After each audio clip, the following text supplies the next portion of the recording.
Venom on a marine vessel. A sim boat. Hey, shh!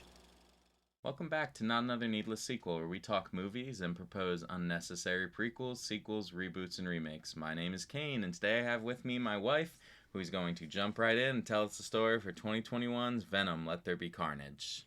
Alright, so Eddie and Venom are just living their beautiful little life together. Get invited to prison to go visit Cletus because he's about to be put to death and wants Eddie to tell his story. And then ultimately, Eddie ends up solving a murder, which gets his death moved up sooner. And he goes to visit him again, where Cletus bites him. He becomes Carnage. And yeah. So, the movie starts off with a flashback to Cletus Cassidy and Frances Bearson. They're in a sort of orphanage, and Frances is being taken away because she seems to. I mean, in the comics, she's a mutant, but she has a power where she's able to scream, and it's super powerful. And so they're taking her away. Cletus is super upset about that. There is a cop, Patrick Mulligan, who is moving Frances from this place to another home that's supposed to be able to deal with her powers.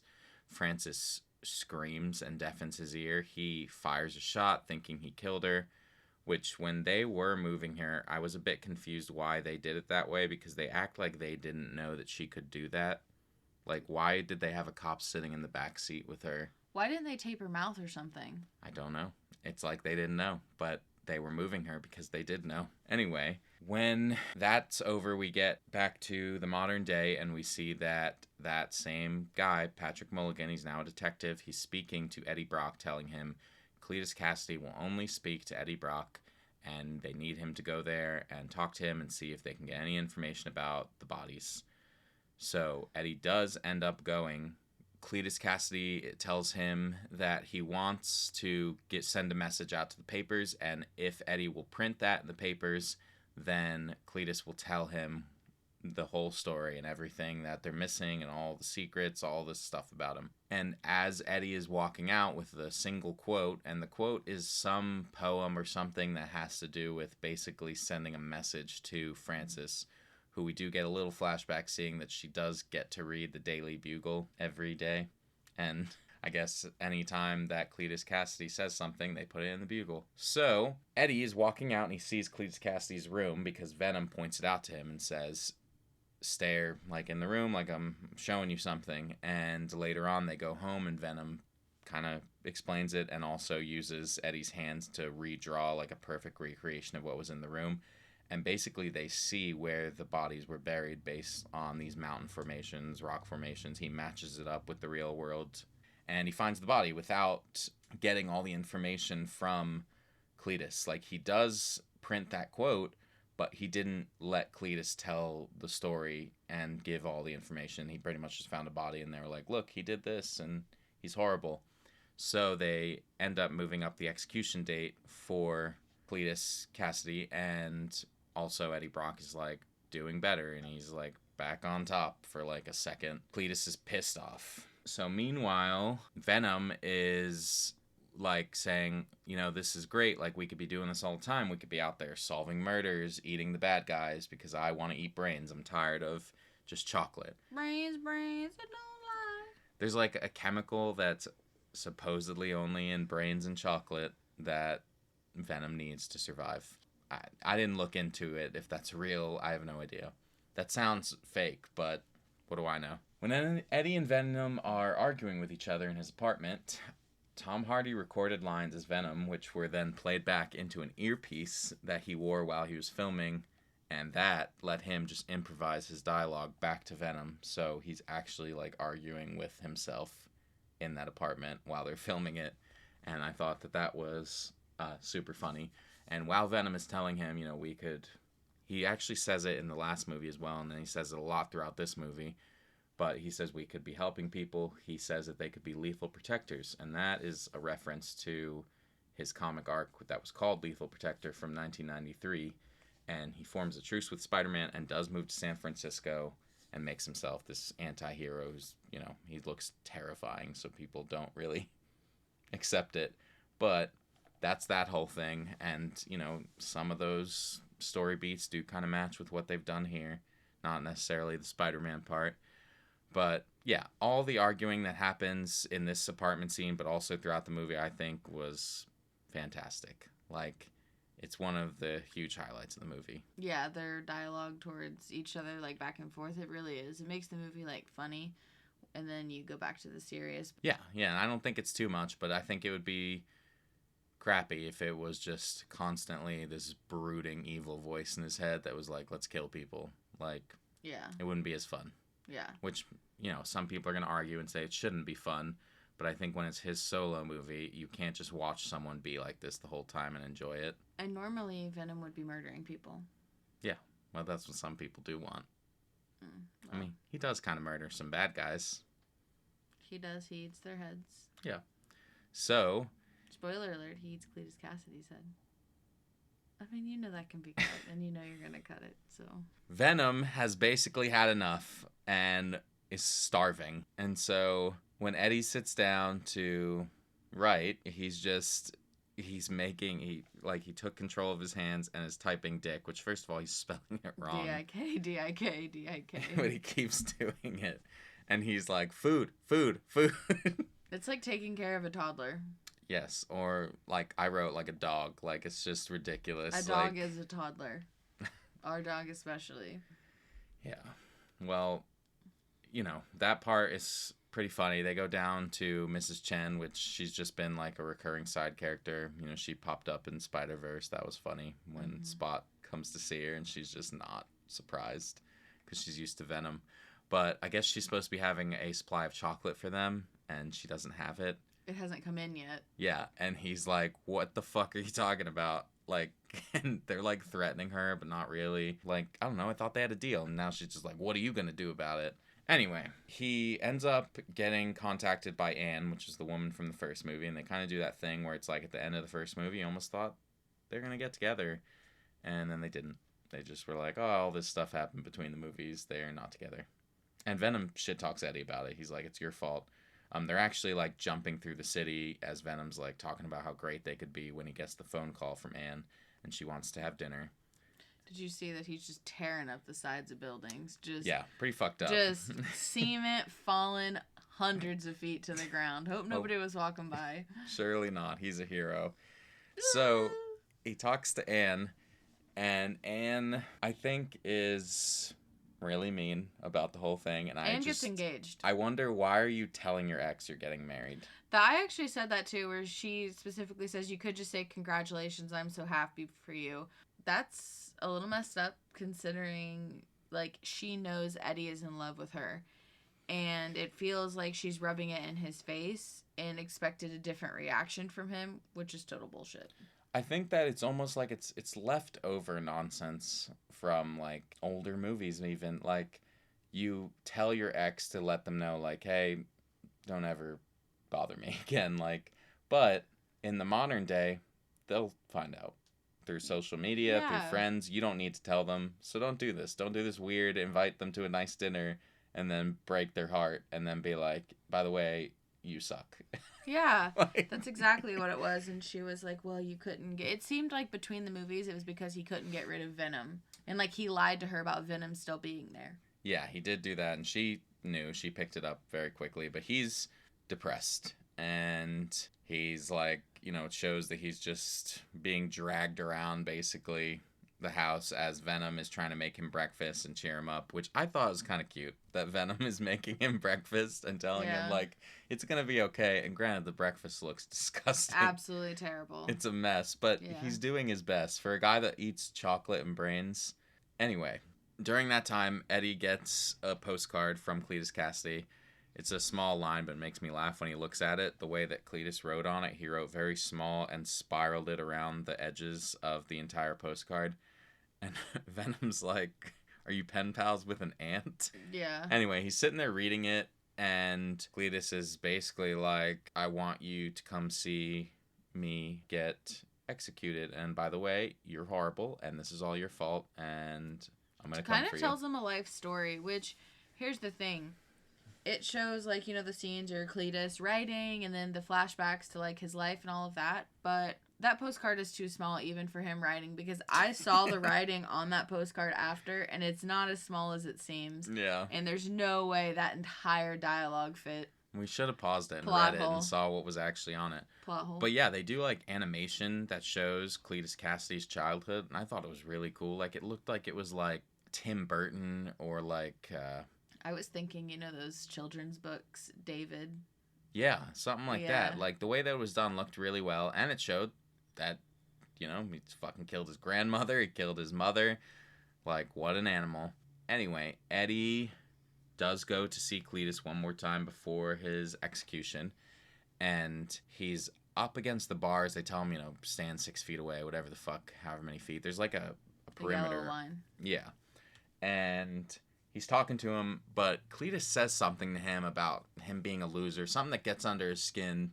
And you think Eddie's going to be the one that, like, snaps, but Venom does. And Venom sticks his, like, tentacle out and grabs Cletus and is, like, trying to bash him into the bars. But Eddie is pulled against it as well. And that's when Cletus grabs his hand and bites him. Uh-huh. And as he's walking out, Cletus mentions, like, I've tasted blood and something is wrong with yours. Yeah. So after that, obviously Eddie is pissed off at Venom for doing that, and they're arguing, and as they're like walking, honestly this might have been as they're walking in, maybe it's when they're walking out, but he's talking to Venom, and like the guard is with him, and the guard's like, you say something, buddy? It's when they're walking in. He's like, I'm having a panic attack.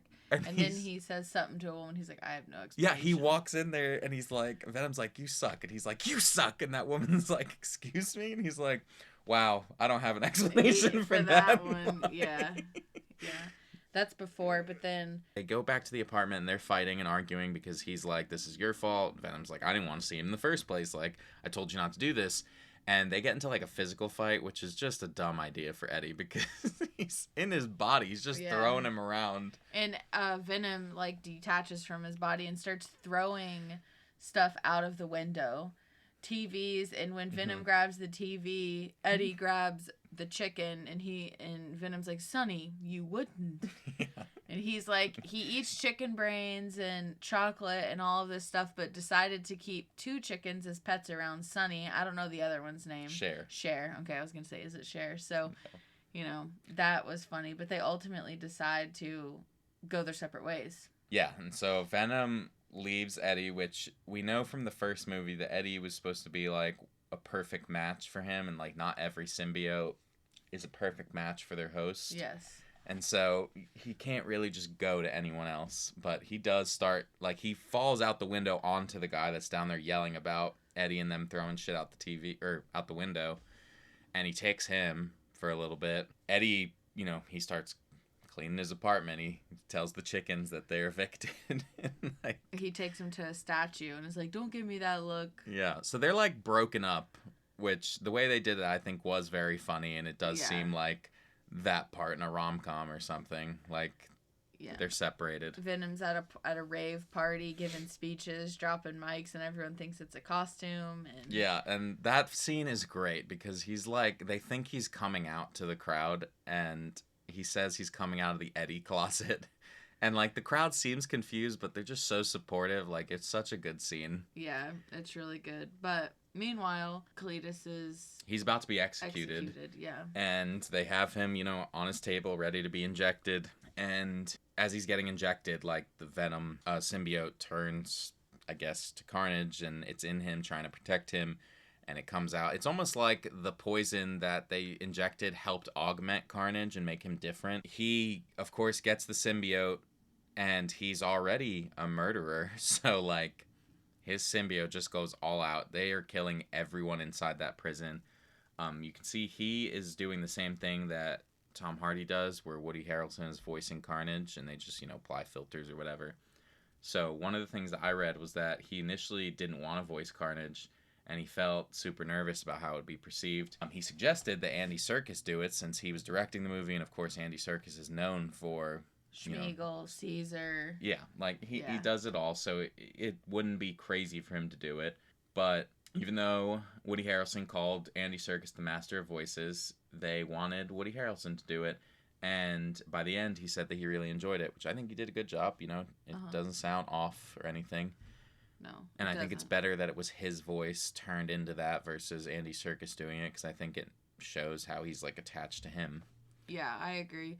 Also, once he's out and he's just being himself on the streets, he's picking out everything red. If That's you true. notice that. But something I don't know if you noticed, Cletus, he puts on like suit pants and a blazer, and underneath it, he's like buttoning it up, and it's a Hawaiian shirt. They actually said that Woody Harrelson picked a lot of the outfits. Yeah, well, I could tell that he picked, and he tried to like fix his terrible haircut. But yeah, the Hawaiian shirt with the like sunset flames and palm trees was underneath his suit. Yeah.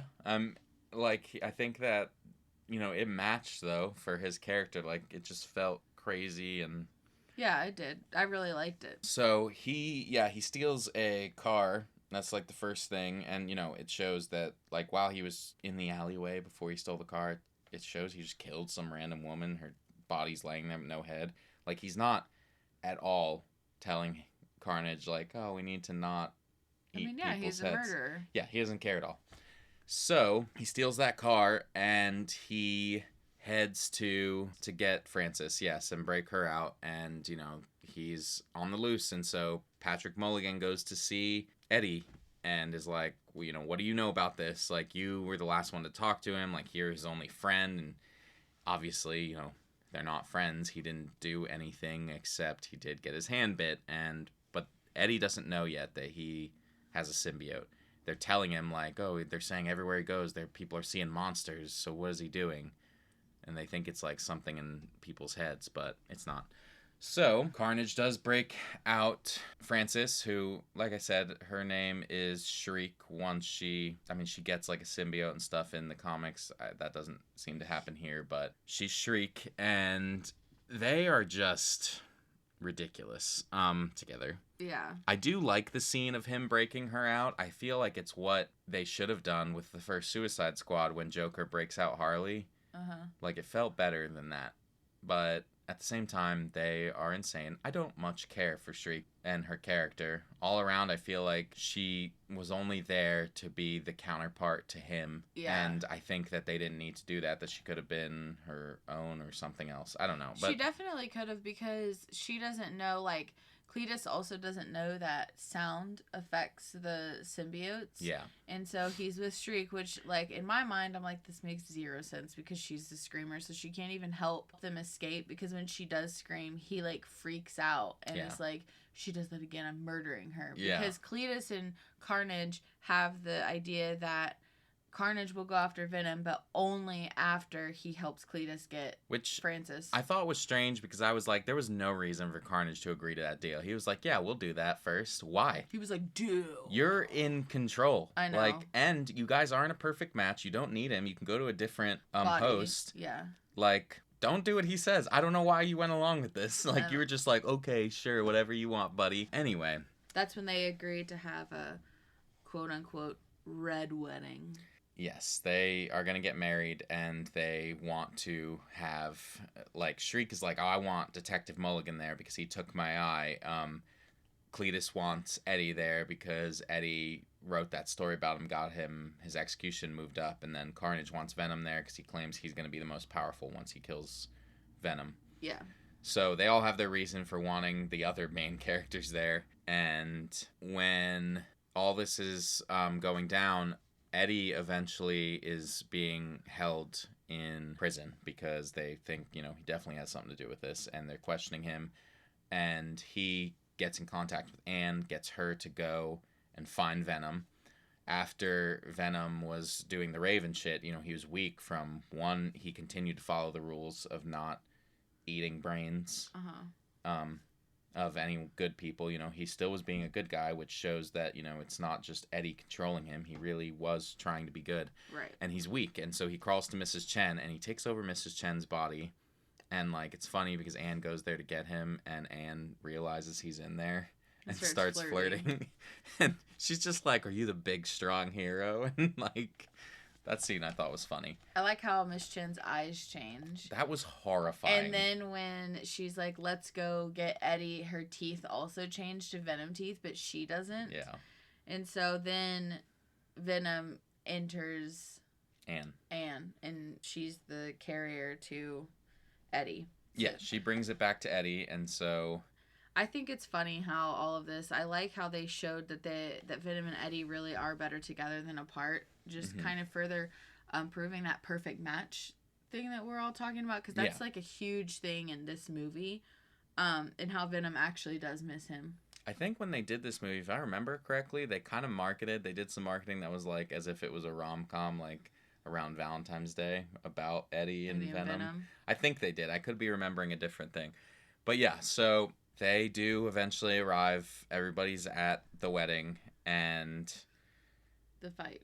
Yeah, they have a whole fucking brawl about it, and I think that it was cool to see the way that Carnage uses his powers versus Venom's. He is like more violent and showy with everything than Venom is. I also thought it was funny when they do get there and Venom sees Carnage, he's like, oh shit, and he just goes back into Eddie. Like, he's like, I don't want to come out. He says he's a red one. Yeah, he looks strong. He's afraid of the color red. So I looked it up and like was reading about that as well, and I noticed it once I read it and looked back at the movie, but it shows earlier that he doesn't eat red M&Ms. Like when they show all the M&Ms on the ground, the red M&Ms are the only ones that he doesn't eat. Because, you know, he's been doing chocolate and stuff. Anyway, the point is he's afraid of the red ones, which shows with Carnage, and he initially goes away and is like, I'm not gonna fight him. And he's like, we're gonna lose. Yeah. He even says later, he's like, prepare to die, and Eddie's like, that's the spear, and he's like, I mean us. Yeah.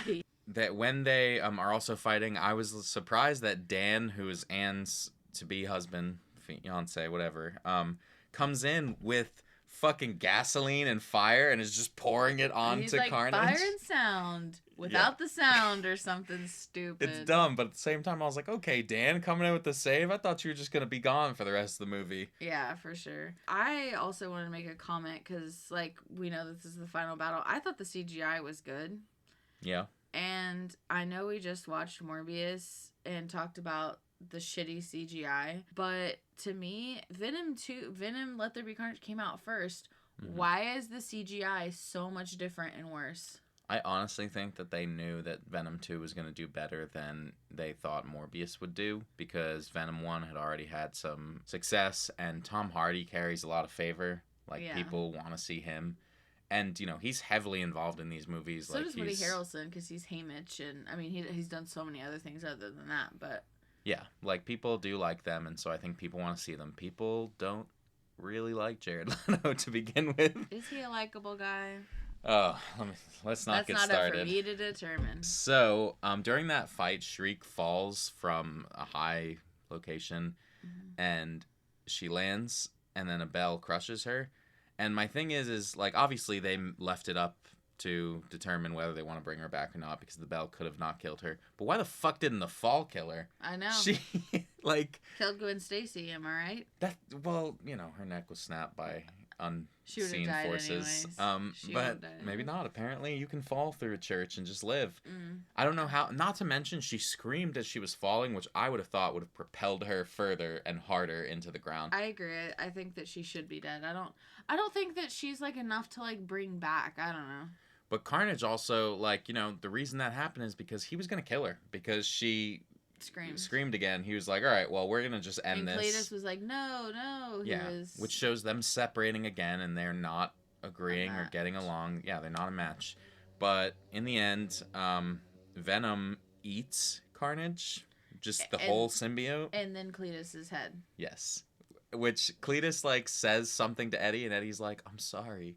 And Venom's like, fuck this guy, and just eats his head. Because they have the half face where you can see that they are the match. Like, Eddie is controlling it, and Venom is controlling it, and then Venom's like, no, I'm going to eat him now, thanks. I mean, I agree. Fuck that guy. Yeah, Go ahead and eat his head. For sure. But when the fight is over, like, shit's on. Like, Anne is like, all right, well, the cops are coming for you. They know. And you got to get the fuck out of here. And so they become, like, fugitives on the run, because Venom mentions that they're fugitives. And they go on, like, a vacation, which, you know, not like very... Like Mexico. Yeah, they get out of there, and he's, you know, got his shorts, his Hawaiian pants on, all that. And he gets teleported away. If you haven't seen the after credit scene, it's all been done now, so it's nothing to look forward to, but he gets teleported away to a different universe. It turns out that he's in the main MCU universe because of Doctor Strange's spell, as seen in Spider-Man No Way Home, which I thought it was super cool seeing a villain's point of view for that, because you don't get to see that in No Way Home. They're all just there. Mm-hmm. But we got to see what it was like for him. Like, he was in a different room, and he appears there. There's, like, a naked guy in the bathroom, and he's like, dude, what are you doing in my room? And he's like... I have no idea. Yeah. But then you see Spider-Man on the TV. Yes, so they see Spider-Man on the TV, and Venom is, like, licking the TV, and he's like, this guy. And, Yeah. like, you're like, why? But he does mention earlier in the movie, or, like, right when that scene's happening of them teleporting, that he has the collective knowledge of every universe's symbiote hive mind. Like, and it's just so much going on in there. And so he has somewhere in him any Venom that has faced a Spider-Man or has been attached to a Spider-Man, and so he's already got, like, a hate for him. Yes. I have a hot take on this whole situation before we finish up and give our ratings. Yes. I think that when Sony made these, they didn't know if they would ever integrate into, like, the MCU universe, and that is why they're better than, like, Morbius, and as we've heard, Madam Web, we haven't seen it yet, is because they kind of made them their own movies. But I also think that Sony thinks that if they mess everything up enough, then Marvel will just give up on Spider-Man as a whole. That is a hot take. I don't want to get sued. I don't know what the legal right thing to do is besides say nothing. But yeah, probably either Sony just doesn't care. They have money to burn and are just making anything, throwing everything at the wall to see what sticks. Venom stuck. They were apparently fooled into believing Morbius stuck, and so they're like, we're gonna fucking kill it with this Craven movie and Madam Web. Apparently Madam Web's not doing good. I've heard a few people try and kind of defend it, but... Well, apparently Dakota Johnson said that they made a bad movie as well. Like, it's already? not... Doesn't she have a contract saying you can't say? Like, she was just like, we all got together and made a really bad movie. And then she was talking about getting along with her co-stars and was like, the three of them all got along really well, and then there was me. Well, I think she talked about how she got the role of Madam Web and was talking to Elizabeth Olsen about it, who said that she's, like, loved the movies. It's super laid back, Scarlet Witch, and then, like you said, we saw on... It's not the same. Yeah. Shout out to Mr. Sunday Movies, who kind of pointed this out, that none of them really knew that they were signing on. It's true. We did hear him talk about this as well. So, yeah, I mean, I figure Sony's not too worried about it, because at the end of the day, if all their universe fails, then they can just hand it back to Disney, like a rolled up piece of fucking garbage on the side of the street. They can be like, we're done with this. You can have him now. And then Disney's not going to want to make any Spider-Man stuff because everyone's going to have bad memories of all the shit. They're just going to do Spider-Man versus fucking Iron Man villains, I guess. Listen, Sony's had 2 tries at Spider-Man, and Marvel's doing really good Spider-Man. Not that the Tobey Maguire and Andrew Garfield Spider-Man movies were bad. I really like them. They also have Spider-Verse. Yeah. It's fantastic. Yeah, Spider-Verse is... That's your favorite Marvel movie, or your favorite... It's my favorite Spider-Man movie. Is Into the Spider-Verse. Yeah. Unless you like to cross better. We haven't... No, I think Into is I better. thought the first one was better. It's got just... I mean, not that I have any problems with the second one. I just feel the first one is so much more that... I like when he's singing. Check. Okay, well, yeah, there's that. On the more serious side, it's more of a anyone can wear the mask story. Anyway, we're off track here with Sony. Overall, I really liked Venom, too, and I gave it a 4 out of 5. Man, we started talking about just doing 0.5s, and at first I was like 4.5, but I would overall really give this a 4.2, so I gave it a 4 to keep with the 0.5. You don't have to do that. I do that because I fill out the letterbox reviews of the movies that we watch on here, and I am only allowed to do 0.5 on letterbox, so I kind of stick with that. Plus, it's giving me some kind of constraint so that I'm not nitpicking every movie to be like 0.2, 0.3. So yeah, is where I'm just like, I just pick a number. But I also really liked the movie. I also gave it a 4. I mean, if it weren't blatant stealing, I would go with the Weekly Planet's way of doing it. Best movie ever. Best movie ever. Worst movie ever. We'll do it this one time since I brought it up. I'm going to say best movie ever. Yeah, best movie ever, for sure. Morbius, worst movie ever. I'm just kidding. Okay. So, throughout these movies and throughout Venom's time as a character, He has been given and lost several superpowers. So I have here 5 powers that I'm going to read to you. Okay. And we're playing the classic game. Everybody loves it. Play at home if you're familiar. Can Venom do this? Ever, like in the history of the comics? Yes. So I will read you a power and you're going to tell me. Can Venom do this? Okay. Okay. Number 1, fly. Can Venom do this? Can Venom do this? No. Wrong. Oh. Null gave him the power to fly. He grew big old nasty wings out of his back. Ugh, God. Okay. Old Null. Look like a human Yes. without a human. Yes? Oh, yeah. Okay, yes, he can. Because isn't Null kind of look human-y? Let's not get into Null. But Null also gave him the power to look human without a host. Okay. All right, turn into a car. I'm going to say yes. No.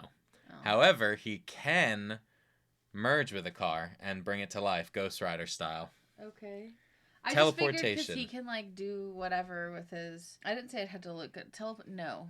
Correct, he cannot can't teleport. Digital immersion, which is basically entering into the internet. No. That's Ultron. He can do it. No! Too much, right? They Too just be much. giving Venom anything. Too much. There's a whole school of thought on that about characters in comics getting powers that they've never had before just to suit the situation. Too much. Too much. Too much. Okay. So, I will let you start off with your sequel. Okay. So, mine's called Venom, the Battle of Clintar. Oh, Clintar. Clintar. All right. So, thank you, Marvel Encyclopedia and Wikipedia. I learned some about Clintar. Please, nobody come at me. I don't really know anything about comics. I'm just... I'm here so I don't get fined. True that. All right. So, movie opens in space with a mysterious symbiote creating symbiotes. Obviously, this is Null. Nerds will know that it's Null. People like me probably won't.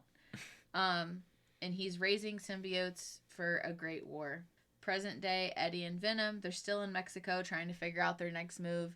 If you guys remember, I think it's in Spider-Man Homecoming, the after credit scene where they disappear from the bar after they were teleported to a new universe. That's No Way Home.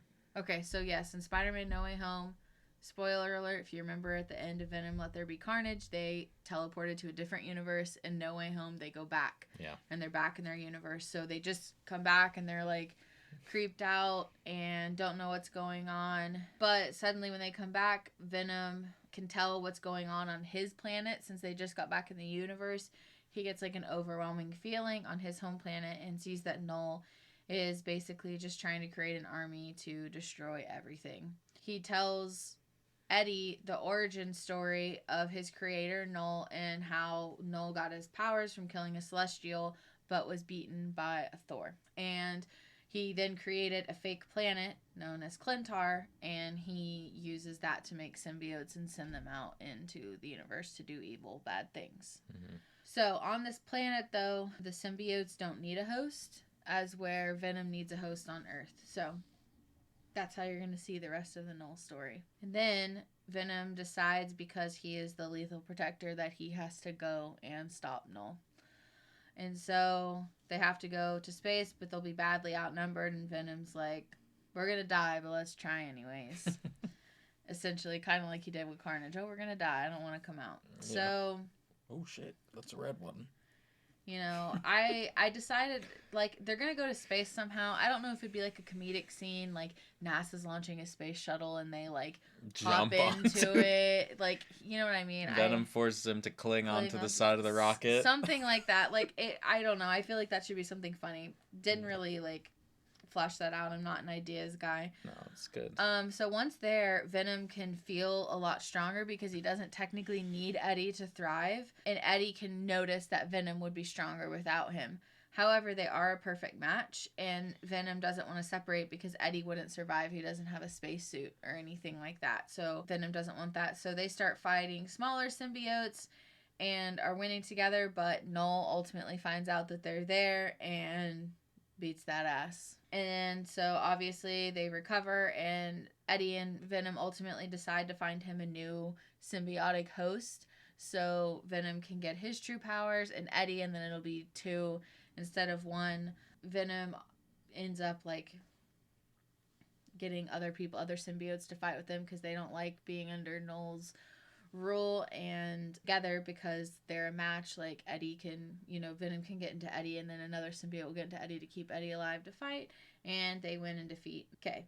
After credit scene, and Deadpool hasn't come out yet. We don't know how it's going to go, so this is all depending. I'm going to pick the end of Deadpool. We've kind of talked about this, but after the Deadpool and Wolverine movie, it's all going to be one universe. So everybody is going to be in the same universe. Deadpool is going to set everything right. So it's on the way home, they run into the Guardians of the Galaxy.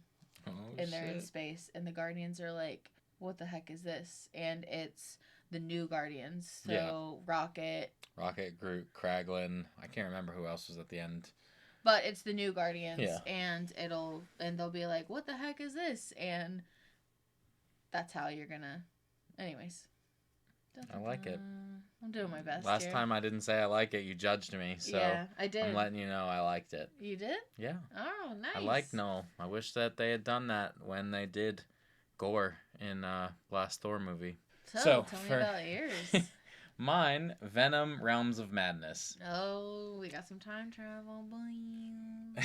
Not quite. After the events of Let There Be Carnage, Eddie has remained a fugitive on the run as they continue to try and be the lethal protector. They make their way through California, protecting the innocent from the shadows. Venom is led to believe Anna's in danger, but is ultimately a trap set by Toxin. Now, I want to say Toxin was teased in this movie.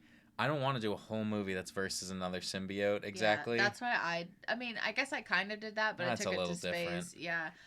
Because I thought the same thing, and I was like, you know what? I'm just going to pretend like well, he didn't open his eyes. Like, but yes. No, I have him in this movie, but like it's just right out the gate. Like, let's get him out of the way. Beat his ass. Okay. Well, anyway, Venom is led to believe Anne is in danger, but is ultimately a trap set by Toxin, who has already killed Anne to lure out Venom, who he claims is a monster that must be dealt with. Eddie begins to lose control in his anger and begins a violent fight/chase with Toxin. During this chase, word of Venom's return has hit the news, and private military are waiting for him, and they're seen heading to his location. Venom's hit over and over again with mysterious darts, injecting him with a virus that is meant to both control and augment Eddie to become a blueprint for featured test subjects at the Life Corporation. Ooh. The Life Corporation's that one from the first movie. Yes, yeah. The augments increasing Venom's power also increase Eddie's anger, and they lead him to escape. However, the virus has impacted his mind, and Venom and Eddie begin to hallucinate. During Eddie's hallucinations, him and Venom are separated, though Venom walks beside Eddie without a host body. Venom tries to console Eddie, and Eddie vows to get revenge. Eddie and Venom face many trials together through their hallucination, fighting to survive against old villains as well as unfamiliar ones that Venom informs Eddie have come from the symbiote's hive mind across the multiverse. So most of this movie, I guess, would be these these trials, trials of Hercules kind of thing in his mind with whatever virus has infected them that's not working. But it also gives more of a chance to have Venom and Eddie working together, not as one, and it's a different, unique take on seeing that. It's sort of like how they did in Iron Man 3, what is he without the suit? And he didn't have a suit for a lot of it. Yes, he did not. And so you'd see, are they able to work together when they're not molded together? So, upon Eddie and Venom escaping the hallucinations, they are free and gain control over their new augments, including increased size, strength, agility, and wings. Oh my god. Venom heads to the Life Corporation, where he finds out more about what was injected into him, and the company plans to control the symbiotes and find their home planet for more symbiotes to control, using the symbiotes found on Earth's connection to the hive mind. So once they get control of Eddie, they'll be able to figure out where Clintar is and, get there, I guess. All of a sudden they got rockets that can go that far, but whatever. Greedy. Eddie and Venom start a rampage, destroying the entire Life Corporation building, unfortunately killing innocents in the process. After all is said and done, Eddie informs Venom he'll be leaving him after this, and while he thanks him for their time together, he's taken the loss of Anne too hard and will be leaving California and looking for a new purpose in life. Venom protests, but Eddie managed to save a piece of weaponry the Life Corporation had used against them, which produced a sonic blast to separate Eddie and Venom. So, I'm thinking not like an angry way, but kind of like he just can't do this anymore, like a sad scene, and him having to blast himself with that, like in a real sad moment. Upon forcibly being separated, Venom lets out a piercing scream that is shown to echo into space, leading to a post-credit scene showing the symbiote hive mind across the multiverse has heard their brother's scream and are coming. Ooh, so you're bringing Null to Earth. Yes. You naughty, naughty, naughty. But I also wanted to get Eddie and Venom separated. This would give Eddie an opportunity to... I mean, opening up the multiverse, obviously, every time I write sequels, I almost always am leading to a trilogy. Yeah. And in my head, I already have, like, the beats of the trilogy. Somehow this would end up in them joining the main universe through the multiverse shit with the hive minds. And this would give Venom an opportunity to possibly do some Agent Venom stuff, Guardians of the Galaxy shit.